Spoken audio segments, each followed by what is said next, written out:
Honorable President Sir, I'm Tina Dabi and I belong to the Rajasthan cadre.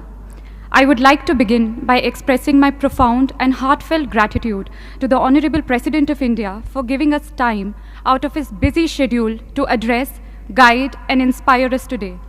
It is a matter of great pride and privilege to have got an opportunity to speak about the collective experience of the most memorable journey undertaken by each officer of the 2016 batch of the Indian Administrative Service. This beautiful journey began with the 91st Foundation course, where officers across the services were trained together.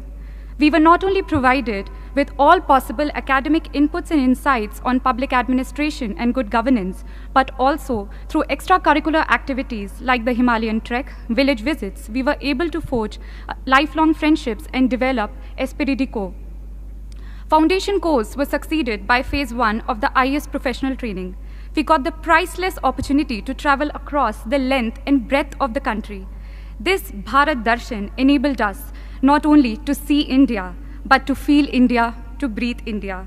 On the academic side, classes were held on all subjects and matters that would come handy while executing the duties and responsibilities of an IAS officer.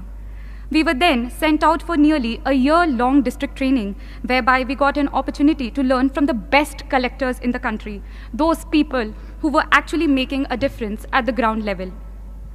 District training was succeeded by phase 2 training, where we were made to share our varied experience of working in the field from across the country, so that we learned the best practices of governance in India and also to learn from each other. Phase 2 towards the end had a week-long foreign study tour to help us understand the governance models followed elsewhere. When I had joined the service 2 years ago, I did not have much idea on what it really means to be an IAS officer and how an IAS officer could fulfill his or her responsibilities to meet the expectations of this great nation.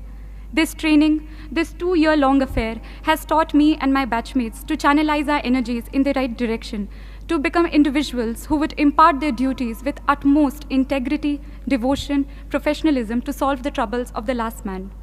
To conclude, I would like to quote a few lines from the Academy song of the Lal Bahadur Shastri National Academy of Administration, Mussoorie, which echoes in the hearts and mind of all of us, which we all 176 officers have pledged to live by, what this training has really taught us. Raho dharm mein dheer, raho karm mein veer, rakho unnat sheer, daro na. Be firm in your faith, be courageous in action, keep your head erect, fear not. Thank you.